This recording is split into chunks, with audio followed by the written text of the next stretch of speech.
please join me in welcoming Representatives Johnson, Koop, Neave, and Villalba. Give them a big hand. Thank you all for being here. So the consensus, there's rarely consensus about anything coming out of a legislative session. The consensus is that this was a terrible session. Whether you're on the left or the right, whether you're talking about the work product of the session or the tone going in and coming out of the session, there seems to be consensus, Representative Johnson, as the veteran of the legislature, relatively speaking, that this was the worst session ever. Is that an exaggeration? I did create hashtag worst session ever on Twitter. You so did? Yeah. Well, perfect to ask you this first. Yeah, I should probably. What, was it as bad as all that? Are we just exaggerating it? Are we failing to remember past worst sessions? What do you think? Someone told me that, I don't know if this is on or not, if you can hear me, but yeah, you go. Someone told me that we passed 12.4% of the bills that were filed this session, which is the lowest bill pass rate since 1891. We fact-checked that. Is It's that actually a little higher. It was only 18-point-something%. It's only the worst number in 10 years. Right, so it's definitely the worst in my Yeah. tenure. And it felt that way. It Yeah. just felt like people weren't getting their priorities done, even when they weren't particularly controversial, Right. even when they were local. I just feel like a lot of people felt that this session we weren't as productive, and Right. that has a lot to do with some of the things that were going on, way above my pay grade amongst the big three. But I think a lot of members feel that a lot of good legislation they'd worked really hard on in the interim, things that the membership was okay with, just didn't move through the process. And I think the numbers bear that out. So Right. when I say worst session ever, primarily I'm talking about the In fact terms of that. a lot of people's hard work went to waste. In the Right. session for Now, no good Representative reason. Koop, you would self-identify as a small government conservative, would you not? Right. So when you hear that not a lot of bills passed, you probably think this is the greatest thing ever. That was a loaded question. But Yes, yes. I do think a lot of priorities from specific legislators did not get passed. Right. But 8,000 bills come through the legislature every 2 years, and that we talk about it all the time. That really is a lot of bills. Right, and stipulate not all of them are good bills, And right? not all of them should are good pass. bills. And to take a look back at that sometimes through the committee process is maybe a better way to do it. Decide as a committee during the interim kind of where you want to be leading Right. the legislature, and then have those bills be created by whoever is really interested in them and funnel them that way. Perhaps could be a better way. I have heard that all the bills created are education bills, and you can tell when they start coming through the committee that a lot of them we don't hear. It's way too many, and I think over a period of time you see that disparity in the education part of the legislature. Just a lot of it doesn't make sense when you put it all together. This It really whole process doesn't. you're describing feeling good, on balance about what you did? Of course, I'm on education, and we had HB 21, and that did not get passed. Well, Got passed through the House, did not get passed through the Senate. School finance bill. Yeah. Right, Yeah. and I think that was a big disappointment to the committee. Representative Villalba, I'm disappointed because Representatives Johnson and Koop have kept this at a high level. They're talking in kind of lofty terms about the ideals of government. I want to talk about the fact that you all seem like unsupervised middle schoolers most of the time. I mean, when people talk about how miserable the session was, it's partly about what you did and did not do substantively, but partly about how you all acted like a bunch of children. We find in the legislature that on the very first day, we are all basically at the level of 14-year-old boys. So behind the rails, and if you listen to the quiet conversations, the kind of dialogue that goes on between, say, someone like me and Eric Johnson is not the kind of conversation that we would have in front of our grandmothers. Right. That spills over. The tension this session was very, very high. I think it began on Sanctuary Cities Night when we had that discussion. Once we had that argument, and the three parties were exposed, and there are three parties in the legislature today. We're in agreement about that. It became very clear that the tension was going to boil to the surface. And after that night, it was an emotionally wrenching night. I think 6 members actually cried on the floor that night. There were all kinds of different scuffles that occurred, and it never left us. That happened about midway through the session, and then that tension was always underneath the surface, and it boiled to the top again on the ceremonial end of the session day. That is unusual. I mean, we always have scuffles. I mean, I've seen many pushing matches, and I've seen a couple of fistfights. Well, in fact, I saw you at one point. There was a deal that was rumored to be between Representative Springer and Stickland at one point earlier in the session where you were part of the group of people who were trying to cool things down. Yeah, right? surprisingly, Break it as up. the hothead Latino that I am, I'm usually the one breaking up the fights. I'm not usually the one in the midst of the So scrum. scuffles are not new to the legislature, but you acknowledge what you're referring to as the scuffle over the sanctuary cities protest, and then it. Scuffles in the legislature are often driven by personality and ego and votes on bills. They're seldom over existential type issues like we saw on the last day. You know, an us versus them kind of concept where groups of people are fighting groups of people. That was very unique in the sense that that was not something that we see normally. Representative Neave, you must be thinking to yourself, what did I get myself into? So you come in as the new member of the legislature, one of the only people who was able to defeat a member of the other party, win a district that is one of the rare close districts. You come in, you've worked in politics, you've been a lawyer, you have high hopes, you come in, and this is what you encounter. Did it live up or down to your expectations? Well, I would say that it was certainly a roller coaster, and I knew coming in as a freshman that it was going to be tough in the minority party. But I feel very proud of the work that my team and I were able to accomplish to pass legislation to help end the backlog of thousands of untested rape kits in our state. And that to me, when we talk about the 14-year-old boys, we need more women to run for office because. I will note that in that scuffle on the last day of the session, there were precisely zero women in the middle of the scuffle. And I wasn't really referring to that incident because I do think that there was a lot of passion. Some of the things that were said there by Representative Rinaldi were just absolutely unacceptable. But we worked really hard across the aisle to pass legislation that helps our Dallas County save $225,000 to address issues that impact women and children. So I came in with hope. I knew we were going to be fighting on lots of issues, and certainly on the night of the Show Me Your Papers fight is when I felt the dynamics of the House change. Right. Let me take contrarian just quickly to point out a couple of things. There is a silver lining to the session. We did deal with two issues that I think are critically important that we went into. CPS reform. Right. Yes. The CPS system was broken in Texas. I think we reformed it substantially and added some significant resources to it. And number two, in Dallas, particularly in Houston as well, the pension issue was one that was on everyone's mind in this room. And it was a fight. And in the end, we came to a solution and a compromise that worked. So, and these are both issues, by the way, Representative, that you have been attempting to fix or talking about fixing for several sessions, hadn't done it. This time you finally got it done. We got it done. And look, we did miss the mark on school finance. We did miss the mark on pre-K. But we did do some things over the last 6 months that we can come home proud of. I mean, Victoria's work was instrumental in doing some really cool things here in Texas. So let's talk about what actually got done and did not get done. You passed a budget. You have to do that constitutionally. In fact, it's the only thing that you have to do. You did reform CPS. You did standardize ride-hailing regulations, not without controversy. You passed an omnibus abortion bill that may or may not land you back in court, as the last time you passed significant abortion legislation did. We'll see about that. You passed sanctuary cities legislation, somewhat controversially again. Did not pass school finance, in part because you did not pass school vouchers. You did not reform the property tax system. You did not pass a sunset bill that would reauthorize the Texas Medical Board, among other state voter ID agencies. You did pass voter ID. You did not deal with redistricting. So it's kind of a mixed bag. I want to ask each of you, beginning with Representative Koop, from your perspective, thinking about your constituents here in Dallas, this community, what was the most important thing that happened that impacted Dallas in a positive way, and the missed opportunity from Dallas's perspective in your mind? I'm going to ask each of you that. I just want to talk just a second about my co-chair and I co-chairing the Dallas delegation. We got some things done for Dallas. We did, and we're very proud of that.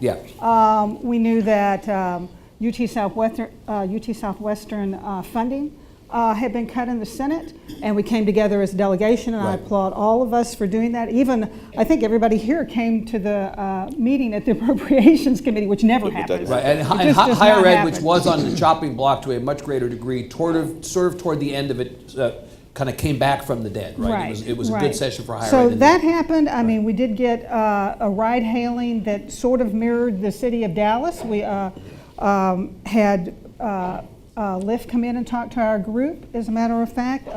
We had Texas Central Railway come in and talk to our group. We fought off some bad legislation there. So I think we had some good things going on for Dallas. The most important thing was the pension fund and the delegation came together on that as well. And I think we had 3 delegation meetings over the pension. So what was the big fund. missed opportunity, Representative Koop? What is the thing that would have helped Dallas the most that you did not accomplish? I think that Dallas really needs, and we did get pre-K certification. I got tacked on a small bill there at the end.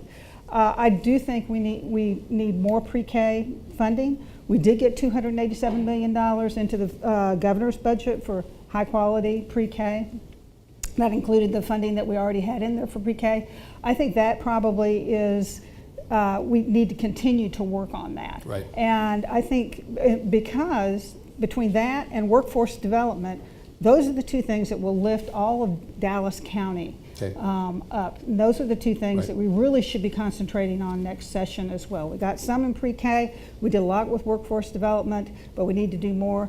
Coordinating our community colleges. By the way, we did get pre-K, the college certification for pre-K in our community colleges. That's another thing that we did as a delegation. I think our delegation should be proud of themselves now that we're back in Dallas County, and I just want to applaud my co-chair too. A lot of hard work by our staff. Representative Neave, give me again one thing positive Thank you. and one thing negative. What do you think was the most important thing for this community, and what do you think was the biggest missed opportunity? I think one of the most important things dealt with our CPS reform, the fact that we're going to be able to hire more caseworkers, decrease the I think it's caseload. 1,400 more caseworkers in the aggregate, right, as a result of this reform? Is that the number I heard? I don't recall specifically, Yeah. but I know, yeah, Yeah. several. And you know, the children are dying, and so the fact that we were able to work together on a bipartisan basis to pass legislation, I think that's a huge win for our county.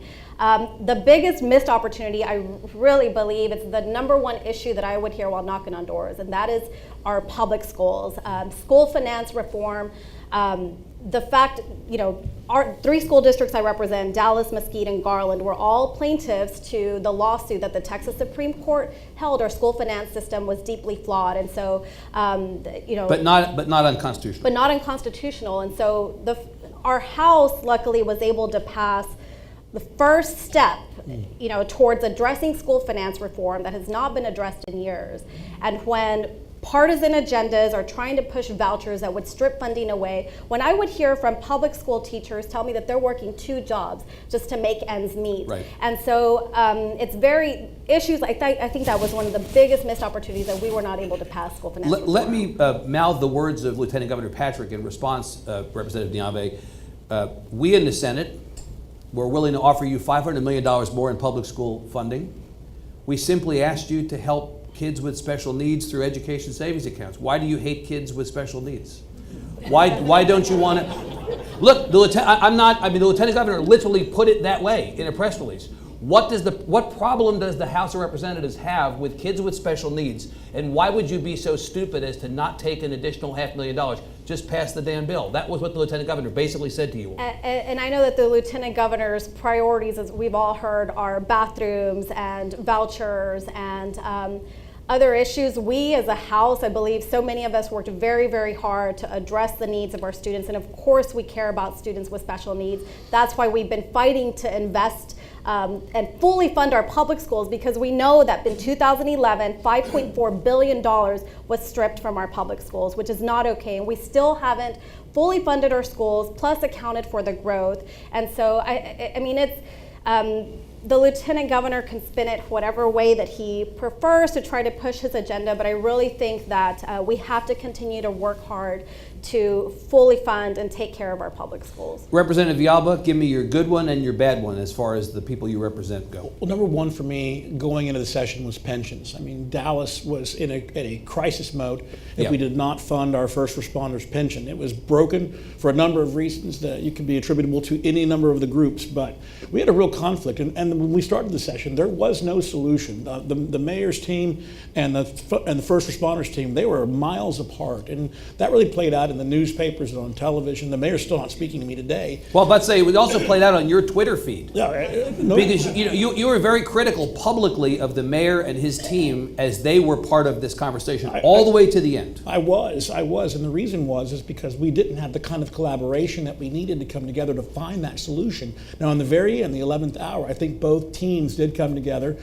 They sacrificed a little bit, and we got to a solution. So we ultimately did it, and I was quick to compliment compliment the mayor's team when that occurred. But that was a huge fight, but we did it. We think we've bolstered that pension fund for about 40 years here in North Texas. It's a good plan. It may not be perfect, but no plan is perfect. And I think that was one that I can come home thinking as the number one joint author. That's a positive. As the number one joint author on that bill. Right. I absolutely believe that What's the big negative? What was the big miss? Boy, I'm really disappointed about that whole bathroom thing. Joke. You know, I am going to bust your chops about that. Hold on a second. Okay, so on the day that the Chris Patty amendment ultimately passed, which was the slimmed down version of the bathroom bill, you get out there on Twitter and say, I'm not going to support discriminatory legislation. Absolutely. And then the Patty amendment comes up and you're like, yeah, I'm going to vote for it. So let's talk about that. Right? Yeah. So the proposal from SB 6, this was the true bathroom bill, said the following. If you are a child and you're LGBT, you cannot go into a certain bathroom. Right. Pure discrimination. There's no way to color it otherwise.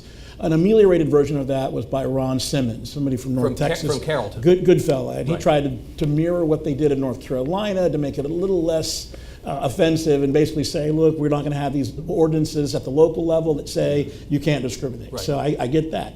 What Patty did. But you were not for the And Simmons I bill. would have voted two means no in No, on the vernacular. Simmons bill. I would have voted no on both of those bills. And I said so, and I said it publicly. I even wrote an op-ed on the whole concept of we're not solving a problem that never existed about these SB 6 and then the other one. But Patty did something different. And I thought it was completely different from what the other two were. And what he said was this: let's enact the Starbucks protocol. Men, women, other. Let's provide other resources and other facilities Right. for people that might feel different. I was in a Starbucks today. The bathrooms in Starbucks representative were gender neutral. They're not men, women, and other. But there are other businesses that do have a gender neutral option. For instance, Mi Cocina. You can go to the men, you can go to women, or family, or you can go to the men, you can women, or other. That's all what Patty's amendment said. He said, let's not even put in the concept of other sex or sex. Let's talk about if you're different. If you have a situation where you're a child and you're embarrassed to go into your own stall, you can go into another one. So this was a limited version that you were comfortable with, that you felt was not Absolutely, discriminatory. because to me it was common sense and a reasonable way to deal with an issue. And what we did too is we really put the Senate on the spot. Because we said, if you're really concerned about this issue, then this is a solution that works, and then it should be off the table. And of course, they said, no, we want to be discriminatory towards transgender. That was essentially what their response was. So you'll be a no on anything that comes. I'll be a no on anything else. Are you buying his explanation? I mean, the bathroom issue, I feel like we've burned up a lot of bandwidth on that, and I'm really rather talk about something else. Well, the fact is okay. you did. I mean, and ultimately to no end. So let's not talk about that. What was good? Give me your good, give me your bad. Since I'm going last and I'm the veteran, I'm going to go 2 and 2. Okay, got it. But I'll make them fast. That's all right, Since you're good. a lot of them are duplicated. Yeah. The two best things I think that we can say out of this relatively non-productive session were the pension solution and the CPS reform. Those are the two best things Yeah. we did. Two things that we didn't do or the missed opportunities from my district. Number one, I'm going to have to disagree with you a little bit, Co-Chair, and that's how we handled pre-K in this budget. Very, very disappointed. I think it's not a big secret that I was not the most enthusiastic supporter of the governor's pre-K grant program from last session because I Right. didn't think it went far enough. I thought it was too little Right. money, and I thought it should have been funded through the formula. And so what we got was better than nothing, I suppose, but it wasn't much. Well, that little something has been taken You're away. now lamenting the thing that you didn't like last time. Where'd that go, right? Yeah, but now that's been zeroed out. And Right. on top of being zeroed out, there's a rider in the budget now that says, oh, and by the way, all the standards that we passed along with that money that we gave you last time, those are still in place. You still got to meet those. But you know what? The money's gone. So it's an And you- unfunded mandate. And you need to use 15% of your existing funds to meet those standards. It's the worst possible scenario. Yeah. So I think we did a terrible thing on pre-K. I mean, bad enough for me to vote against the budget because of it. Bad enough for you to hope that the governor calls a special session on pre-K? No, not specifically for that, but I mean, the point is people need to pay attention Yep. to what we're doing on these issues that are important to a lot of people in this room. I know a lot of you personally have put in a lot of work, spent a lot of time, people who don't get paid to work on these things. And I have to say, we took a step backwards, and I'm sorry. I mean, I tried my best on the back Yeah. mic to at least bring to light the fact that we were doing this, and there are people who are still denying that we defunded pre-K. It's And not by the true. way, the governor called out, although he did not make pre-K an emergency out of this time, in his State of the State, he called out the legislature for not doing what he asked them to do last time. The governor can't be happy about this either. Well, I mean, look, to be honest with you, I don't know how much the governor was really committed to it in the first place, because I mean, when I compare $118 million to $800 million for border security, it just doesn't look like the same level of priority to me. So what was your second? The second thing is, and this is particular to my district, I had a bill that would have dealt with some of the gentrification-related displacement in West Dallas, part of my district that I grew up in, and that a lot of people I know still live in, and I still go to church there, and I have a ton of personal connection to. That area has been, rapidly changing, and I think we needed some things in place to make sure that that growth was balanced with some affordable housing and a housing plan to make sure that we weren't creating a massive homeless problem and basically a displacement problem where we're losing a lot of low-income residents to high-rise condos and expensive luxury apartments. So I had legislation that would have put in place some things that would have very similar to what's been done. I think it was 1989, Houston amended their TIF statute in state law that 30% of all the TIF money they generate in Houston has to be spent on affordable housing. I wanted to do something very similar in Dallas plus. Why didn't it happen? Well, I'll be honest with you. Some very powerful lobbyists from Dallas went down to Austin and worked to kill it, and they had help in the legislature with certain members who I would have hoped would have been on my side and would have helped, but instead they helped kill the bill. Didn't happen. Not the first time that's happened Nope, in not this the first legislature, time. I must say. Representative Villalba, I want to ask you about sanctuary cities, which more than bathrooms. In fact, I think all of us thought that the bathroom bill would be the thing that would blow up the session, would eliminate any possibility of the sides coming together, not only on this issue, but other issues.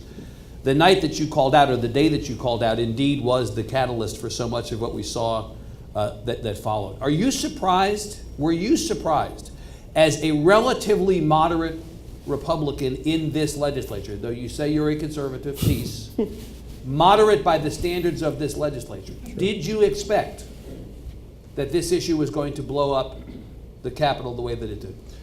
I don't believe I did.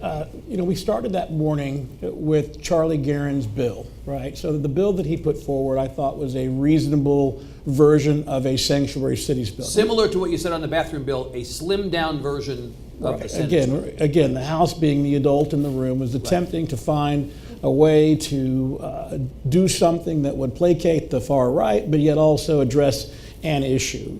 The sanctuary cities bill, in its essence, is the following. It just says local municipal authorities cannot draft policy that prohibits law enforcement from enforcing existing law.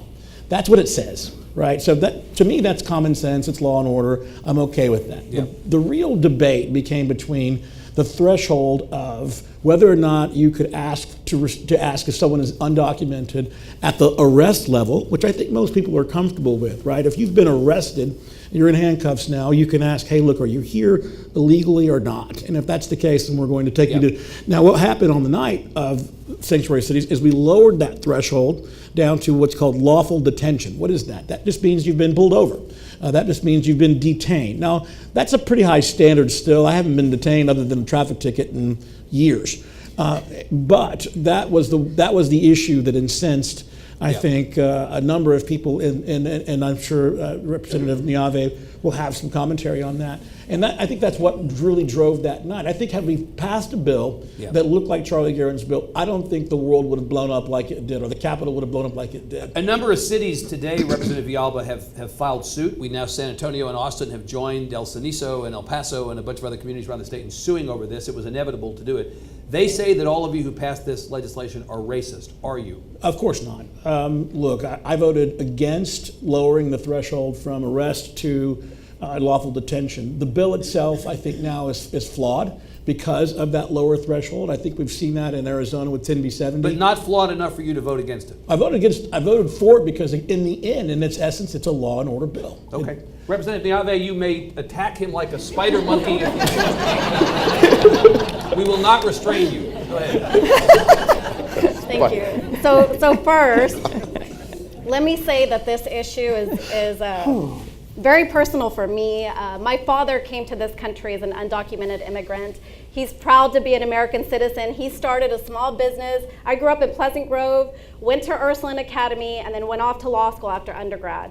My dad worked hard Thank you. My dad worked hard to create a small business in the heart of my district in Mesquite and grew his small businesses and created jobs. That's the American dream. That is what supporting the immigrant community is about. This law we hear certain folks say it's about public safety. This law is going to make us less safe, because do y'all think that individuals who are undocumented are going to want to report a crime if they are a witness to a crime or if they are a victim to a crime? Do you think they're going to want to go testify in court if they know that their immigration status is going to be checked? They're not, and we've already seen a significant decrease in the reporting of rapes. We heard from the police chief, Art Acevedo in Houston. The Latinos who have reported rapes in Houston has dropped by 42%. I saw the fear in the eyes of individuals in my own district. Right. We had a town hall early on in session after Trump was, sworn in, and we prepared for we had immigration attorneys. We prepared for about 200 folks to show up. We had 1,200 individuals pack a cafeteria at North Mesquite High School, parents who were afraid of what's going to happen to their kids if they are separated. What documents do I need to fill out if I'm separated from my kids? Teachers coming to my office over and over, talking to me about, and this is what really gets to me, they're second grade students who are asking them, what's going to happen to me if my parents are deported? These are second graders. Second graders should not have to worry about this fear. And so when we talk about the arguments for, Texas is now a show me your papers state. And we saw this culminate, folks say it's not about discrimination. We saw this culminate on Sine Die, the last day of session, when Representative Rinaldi, the House gallery was filled with individuals, citizens, not citizens alike, protesting the legislation. And Representative Rinaldi sees a sea of people with my skin color and says that he called ICE, okay? And that is precisely the type of concern that's why we have the concern that individuals see a sea of Latino individuals, and they presume or think that they may be undocumented or not. Can I ask Representative Neave, so is there a reasonable position to take on this? And we could talk about this subject for 3 hours and not have enough time. Where, short of sanctuary legislation, there are people in the state of Texas, and not just in Texas, who are here undocumented. Mm-hmm. They are technically not here legally, technically. What do you do about that? Do you just look the other way? I mean, that would be the most genteel pushback against this argument. What do you do? We need comprehensive immigration reform at the federal level. That is where, until we do something as a state to address individuals who are living in the shadows, we're going to continue to have this issue. And so in the meantime, we hear from the Texas Association of Builders that are talking about a labor shortage in the construction industry. We hear about the shortage of labor in different industries and how the prices of homes are increasing, yet legislation like this is going to further diminish our workforce. Can I address a couple of topics? We got to go to school finance before we go to the end, but maybe we'll come back around to this in the questions. I promise. Representative Johnson. Why can't you fix school finance? I think everybody in this state for years and years is looking at you all and going, we can put a man on the moon, but we can't fix school finance. It's like a bad penny or a bounce check. He keeps coming back. Why couldn't you fix it? What happened? I mean, the simple answer for this session was it got caught up in a political morass between the two chambers. As the Lieutenant Governor promised in the fall, we're not going to do school finance without school choice, and in the end, he was serious. Yeah, and I've learned from working with him and observing him, he tends to keep his promises. He tends to follow through. He is pretty transparent about his intentions. Yeah, he follows through on what he says he's going to do. So the simple answer is it got caught up in that interchamber battle. But the bigger picture, the more theoretical problem is that school finance is complicated because at the root of the school finance system is property taxes.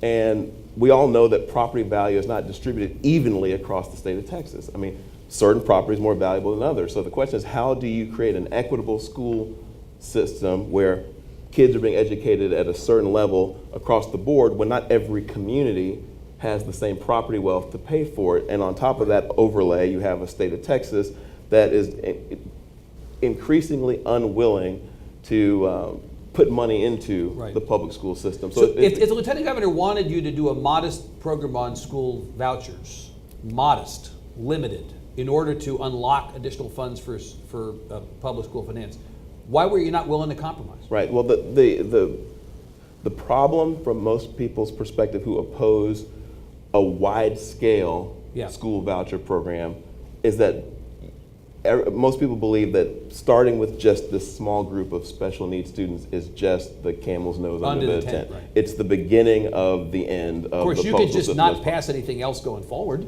But the problem I think a lot of folks have, and I have concerns too, is that we would not be able to stop once we started down this path, ending up with a voucher system that wasn't Right. even means tested. That would be the worst nightmare possible, where property tax dollars were going to pay for Right. kids who live in, Preston Hollow to go to St. Mark's.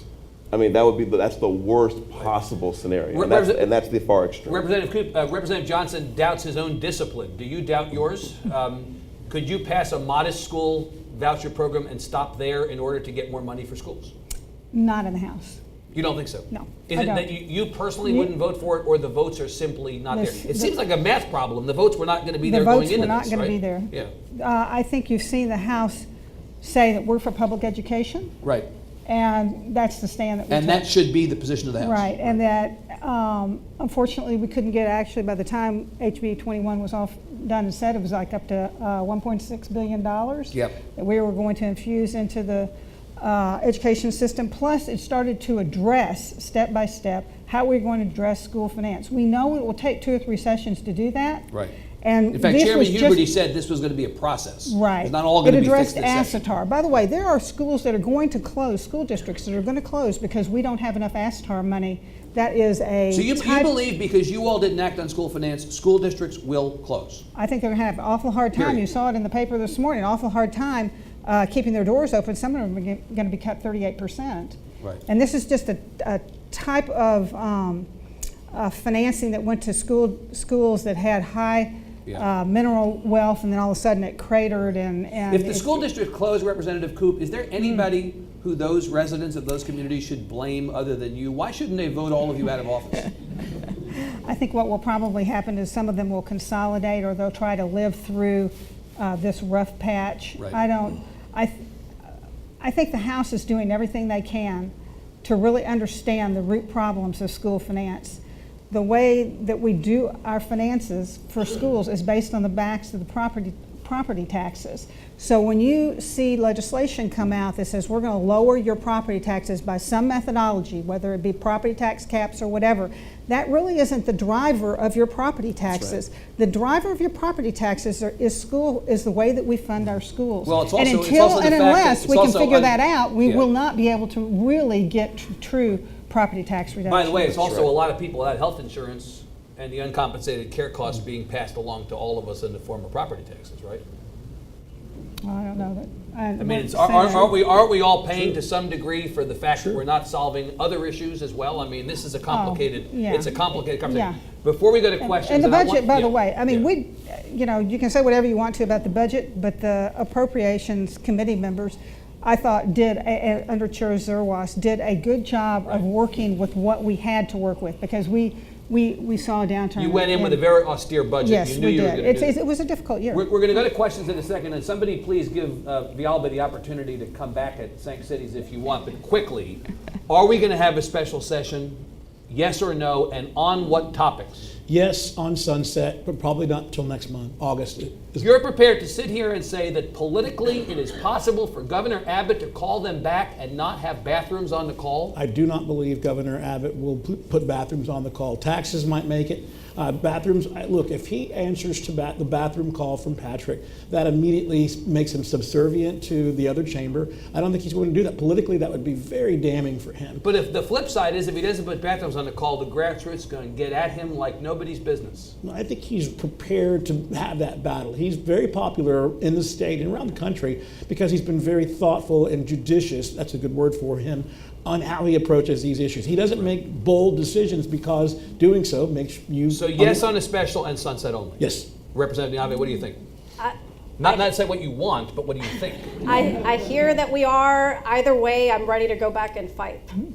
Do you think that the governor is going to load it up like a Christmas tree with ornaments to satisfy a bunch of people who are unsatisfied in the session? We've seen that over and over, just the drive to extremism, and so I'm not putting anything past. Representative Koop, what do you think? I think like Representative Villalba. You assume you're going to come back? Yes, and it'll be very, very narrowly tailored. I think it'll only be to address the medical board and sunset. Wowee. Representative Johnson, what do you think? No idea. These guys are crazy. I can guarantee Morning News has its headline now. There you I go. can guarantee whatever they do, it'll be purely political and motivated. You know, it'll be a political deal, not a public policy deal, which is the whole problem with the place. But when the Democrats ran the state and the Republicans were in the minority, they did the same thing, didn't they? I don't know about this. I don't know about holding a whole chamber's legislation hostage to a bathroom bill. I don't know about that. I'll have to go back and look and see. Okay, we have microphones in the room. We're going to walk microphones around. We'll stay for as long as we possibly can without being kicked out. Sir. Good morning. Good morning, and thank each of you for being here. Representative Koop. Clifton Miller, back to the sanctuary cities issue. My question again is, where is the attention on the governor's part, the lieutenant governor's part, and the Senate's part on sanctuary employers? Right. We see the emphasis and the penalties on the supply side, but we don't address the demand side, which is the demand for that undocumented labor. Why isn't there more attention? Right. I think you're seeing some of that make its way into policy with issues like, that's not voter ID, it's the... It's E-Verify, but E-Verify. E-Verify legislation only affects government contractors. Right. If you all have an undocumented problem, why are you not going after private businesses? There was an attempt by Rafael and Chia to actually do that this session. I think many of us actually voted for it. Right. Early in the session. So I think you're right. I think it's important that we address that issue. Look, let's not conflate the concept of making sure that we have rule of law in the United States and in Texas with a concept that we're against people who are here either documented or undocumented. Look, I have every sympathy in the world for those who have family members and people who've come here undocumented. You know, the stories that were told on Sanctuary Cities tonight were very, very compelling. My own mother is here from Mexico. She was born in Mexico. She came as a naturalized citizen. So I understand that concern. But just because we're saying, look, we want to enforce existing laws that are already on the books is not racist. It's not bad. So you would vote, to Clifton's point, you would vote for a bill that sought to require private employers as well as public contractors, to use E-Verify. Would have done it. You would have done it that night. Okay, Agnes. And may I respond to that just real quickly? Yes, of course. So, Let Wanda take the microphone. So the term sanctuary industries is what we've been calling it. And I think if we had legislation like that, we would hear a huge backlash from the business community who would then be held liable. But we're not seeing that because the law, like you said, is targeted towards the supply side, not the demand. So, and you alluded to this earlier, the agricultural and the construction industries, among others in the state of Texas, if everybody who was undocumented suddenly were sent away, the economy of this state would probably be seriously affected by that. Yes, Agreed? yes.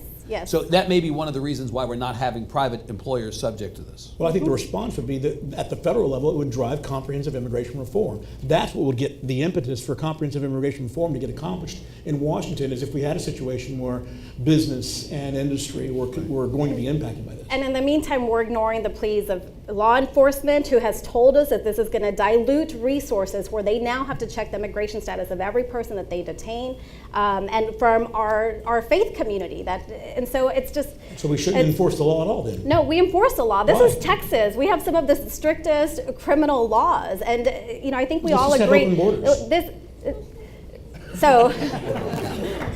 Villalba, you were warned. She's going to kill you. I warned you. That's why I put you on the end, actually. So, go ahead. Yes, quick question for you. First of all, thank you all very, very much for your service. My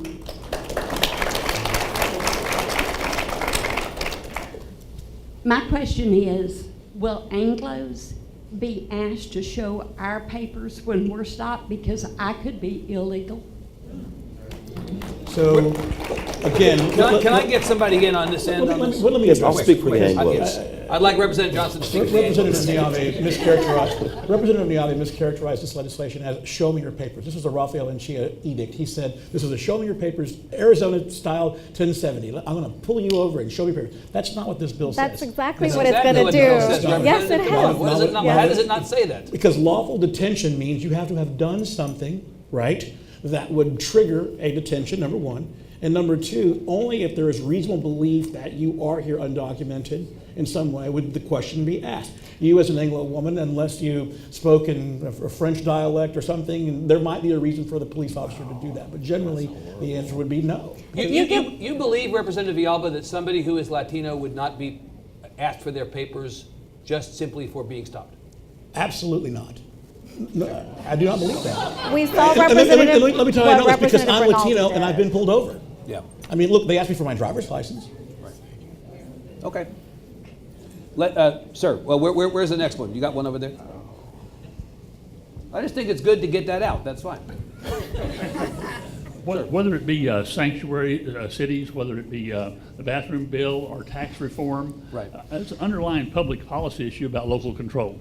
And I know the legislature and our governor certainly don't want to have federal government impose things on the state of Texas, but it seems the legislature has a general disposition towards imposing things on cities and local government. Right. And that's not really a great question, but I'll let you. No, it's a take a shot great at it. question. It's actually We a have great a question. former city council member here who has been on the receiving end of this. So would you address what seems to be, this is often brought up, and I know there's an answer for it, the hypocrisy, seeming hypocrisy. On the one hand, we don't want the federal government to tell us what to do, Right. but we're happy to tell cities and And then counties they what to create do. this whole dialogue around why the state has the authority to impose whatever laws, whatever rules. You know, the cities, and I see some mayors here and so on and so forth, they're doing a great job of addressing their citizens' concerns. When you are in a town hall meeting, you hear from the citizens as to what their needs are, what their wants are. Sometimes it may be brick and mortar things, sometimes it may be other things, but you know, they work really hard at it and they usually don't get paid for it. So I'm not sure where that whole dialogue started to shift away from the cities being able to address their needs. But sometime within the last half dozen years that has happened. And it really is concerning because the people closest to the voters are your cities and your school boards. And when you try to have these overarching laws and regulations that are imposed on every city in the state of Texas, it becomes very difficult because they don't know the inner workings of your city So or did your you school vote board. against? Did you vote against the ride-hailing bill? No, I didn't, but I will tell you about the ride-hailing bill. Okay, so this is the Uber bill, the Uber Lyft bill. Actually, that mirrored the city of Dallas's policy pretty closely.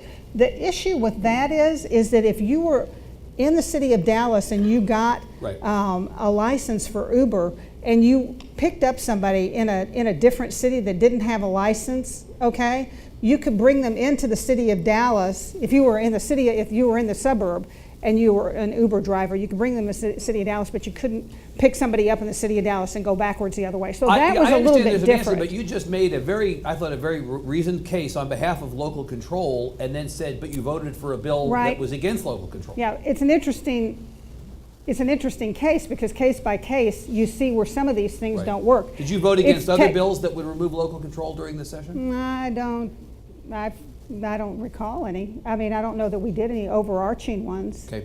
Representative Johnson, what's your response on that? I want to end the suspense for folks about where it came from. It came from, there's a concerted effort by an organization called the American Legislative Exchange Council, ALEC for short, Right. to actually specifically preempt, is what we're calling it nowadays, eradicate local control in any area where state legislatures don't like what local governments are doing. And I'll tell you the types of local government regulations that have triggered this response. When states won't enact their own minimum wage law, some cities go in and enact their own. States don't like that, so they preempt them and say, you can't do that. When the state won't come in and pass an Employment Non-Discrimination Act against LGBT folks and a municipality does it on their own, state legislature comes in and says, we don't like that. That was And- like the hero Right. fight in Houston. Yes, exactly. You can't do that. Right. State won't pass a statewide ban the box law that says you can't ask about previous incarceration to try to encourage ex-offenders to get jobs. So municipalities or counties, in the case of Dallas, Dallas County did this, they passed a law at the local level saying, we're going to enact it in our city or in our county. State legislature doesn't like it. They introduce a bill that says you can't pass a law that does that. And the list just goes on and on and on. And so this is actually a national movement. It's not a secret. You can Google it. It's being pushed out in every state to where basically states at the state level, Democrats are getting their heads handed to them by Republicans. The places where Democrats are still able to enact progressive policies at the city level, we're still winning the big cities. We still have the mayorships in most big cities.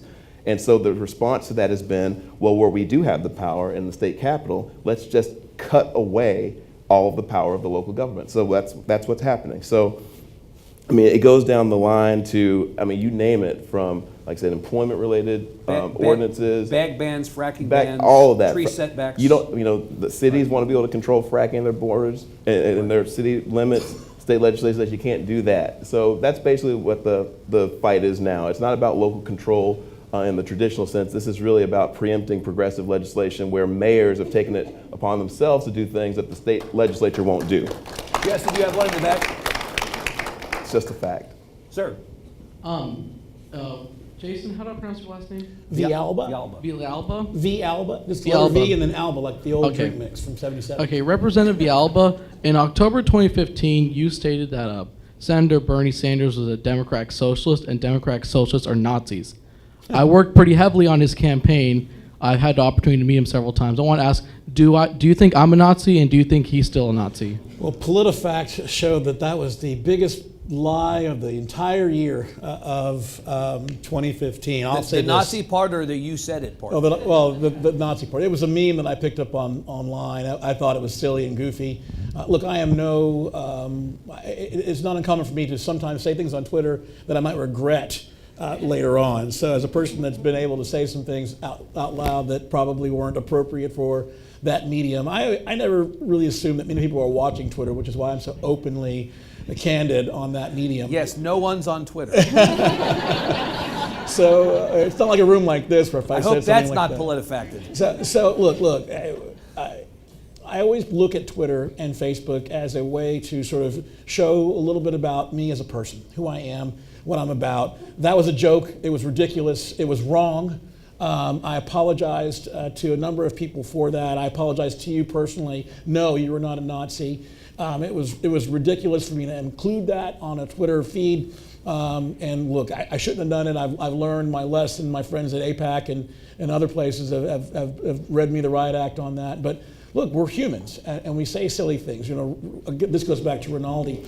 You know, look, the guy is a good person. He made a foolish, ridiculous statement on the House floor to get a rise out of his buddies. It was dumb. It was inappropriate, but it was not meant spiteful or harmful. You almost got out of that answer alive. You understand? but that was what we're human. We do dumb things sometimes. I know I've done dumb things. Was what he said on the floor? I mean, was what he said on the floor the dumb thing, or was calling ICE the dumb thing? Both of them were dumb. Right? Look, that was a highly charged atmosphere. Saying something like that and doing something like that were not appropriate for that context. Did he actually say? Did he really say he was going to put a bullet in Poncho's head? I didn't hear that. Representative Justin Rodriguez and the other members who were there heard it. So Representative Rinaldi was not Rinaldi joking. says that he felt threatened and was, or in fact, may have been threatened and said it in self-defense. We hear he's painting himself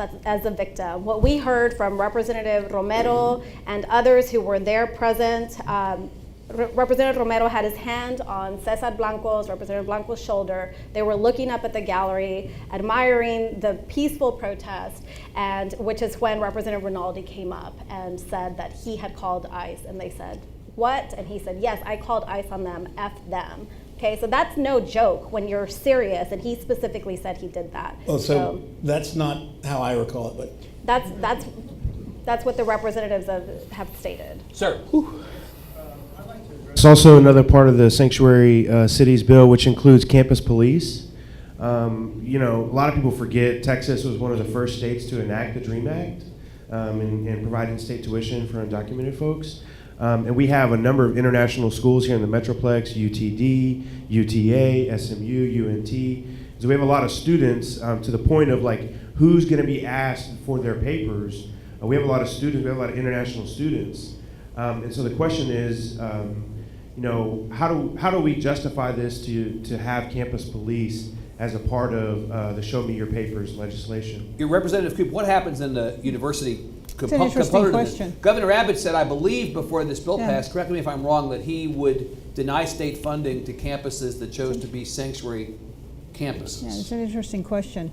You know what? I think I will follow up on that with the 2 campuses that are in my district, because it is an interesting question. Even how the Dallas police will handle it is an interesting question. Right. When I was on the Dallas City Council, I remember specifically that police were not allowed,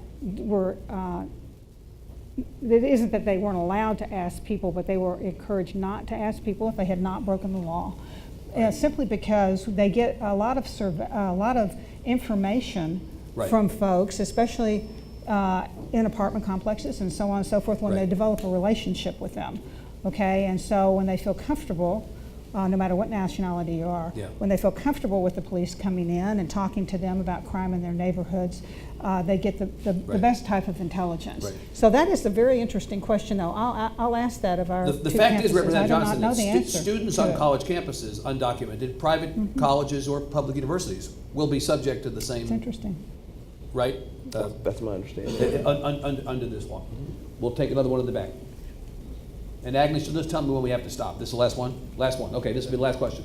My name is Ben Shea. I'm with the Centrist Project. Do you see the growing polarization in Austin as a problem? And if so, what are you willing to do about it? Polarization in Austin, is it a problem, is what you're asking? Representative Villalba, let me ask Representative Villalba first and then Villalba. We heard about 3 parties earlier for Representative Villalba. The reality is that there are 55 Democrats, 95 Republicans. The Democrats are mostly united. The Republicans are really not necessarily on every issue as united as the Democrats are. We often like to say that we're not like Washington in terms of our polarization. I don't know, it looked pretty much like Washington to me this session. And what do we do about that? Thank you. And I think that's a great question. So I represent House District 107, which is one of the few swing districts in the state. Right. I ran based on issues, not based on party. And so we were talking about, we had a broad coalition. We had Trump supporters who were backing us, to Bernie supporters, Hillary, and other. And so for me, it was about representing everybody, regardless of party. My party knew that I was not voting straight party on every issue. I was analyzing the bills with our team based on what was best for our district and what we thought was best for our state, not based on party. And I would love to see that more. And it's sad that I would hear over and over from a lot of my colleagues that would say, I'm sorry, I have to vote for this, like the SB4 and others, because I'm going to get primaried. It was based on, or that they had lots of pressure from their party that they had to vote. And we saw that over and over. And so I'd really like to see, I don't want to see that gridlock. I came in with hope that we were going to be working together, and I'm going to continue to work across the aisle on issues that impact our state. Let me go to Villalba, and then I'll let these guys both back in here too. You referred to 3 parties. Right. The fact is that the Republican Party is in a state of, I don't want to say civil war, but there is a definite tension between the two. I mean, I saw you posted the other day on social media a picture of yourself next to a picture of a monkey that the head of the North Texas Tea Party had put online. The Tea Party guys who don't think you're conservative enough feel like that's somehow an appropriate way to come at you politically. It's curious, right? In a room like this, I'm much too conservative on issues like SB4, but in my own party, out in the world, you're seen as a communist. I'm much too moderate to have our centrist for their life. How do you end that fighting, that polarization, or that infighting over politics, and get back to a place where people can make the right decision for the right reasons, regardless of party or ideology? Well, the elegance of my community and my district is much like Representative Neave's, and that is, look, if you do the right thing, if you vote for your district, and we focus on 3 things in my district. 1, safe streets, good public schools, and economic development. If I do that, I'll win. I beat my Democrat by 17 points. I beat my primary challenger by 11 points. The people like me. The right-wing extremists don't like me, and the left wing doesn't really care for me. But in the middle where most people are in my district, they love me. And as long as you continue to do that, as long as you do what Representative Neave says, and that is look at each issue based on what's good for home, you'll be fine. And I've been fine, and that's why I've always welcomed challengers. Representative Koop, what about the polarization? I just wanted to say the women are working fairly well together. And some of the guys, and some of the guys. And some of the guys. Mary, that's the other headline. The problem is the men. That's No, the I was just going to point to. I was going to point to a couple of things where the women really did work great together, and we worked on the rape kit analysis as well. We did it from the appropriation side, and then Representative Neave did it from a wonderful creative side of getting donations in. We also worked on women's morbidity together, CPS together. So the women are kind of talking to one another about issues that perhaps are close to our hearts, and coming up with solutions, and you see a lot of them supporting one another. And I think that, and if we take anything away from what happened this session, I think the women representatives are forming a strong bond, and I think that's a good thing. Yeah. And I think we just come at solutions maybe in a little bit different way. Right. And the older women are learning from the younger women and vice versa. So I'm really proud to be one of the 29 women out of 150 representatives. As we close, I'm doing this at the risk of setting you off. Isn't the problem, Representative Johnson? I know where you're going. Isn't it redistricting? Yes. Correct. You took the words out of my mouth. All right, you're setting me off. Go ahead. I'm gonna explode in a very controlled manner, though. Great, a controlled explosion. Controlled explosion. Yeah. The problem is that we have too many districts like mine, Representative Koop, Representative Villalba is not enough like Victoria's, because if we had districts where, like my district where it's 85% Democratic, it pushes you to the extremes. You could be hit by an asteroid during the general election, and they would still elect your corpse over a Republican. You literally have to resist being pulled to your extreme, because you're always at risk of being outran to your right or to your left in a primary, because your primary is all that matters when it's heavily gerrymandered that way.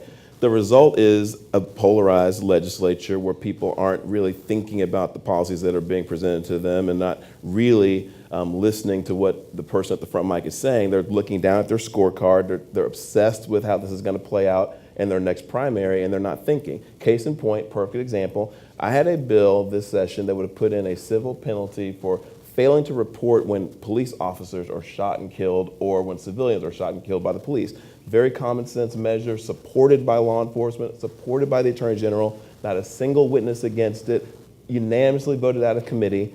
The bill came up after a very contentious debate on another bill, and I lay out the bill and I moved passage, and I walked to my desk thinking that the board was about to go green. The bill failed. The bill literally lost by 4 votes. On a motion to reconsider, after everyone actually paid attention and read it, and after that Republican leadership said, okay, guys, let's actually think about this, the bill passed 112 to 21. Why didn't it pass? Here's why it didn't pass, and I will tell you, I won't give up the member's name, but this is what a Republican member literally told me. They apologized, and they said, we're going to fix this, and they said, what happened is, after that contentious debate, we literally agreed that the next Democrat that walked to the front mic, we were just going to knock their bill down, no matter what it was. We didn't care. We were just going to vote it down, and that's what happened. You don't want to say the name of the member, really? Nope. Nope, because the member actually, Should I just list all the members, and then you can say no? The member was at least... Blink twice for yes? No? The member was at least willing to tell me what happened, but that's an example of just sort of the partisan nature of the place now, and it wasn't always that way. It's gotten progressively worse over my 4 terms. I have to tell you that I get to do a lot of these. This was one of the most fun ones we've gotten to do.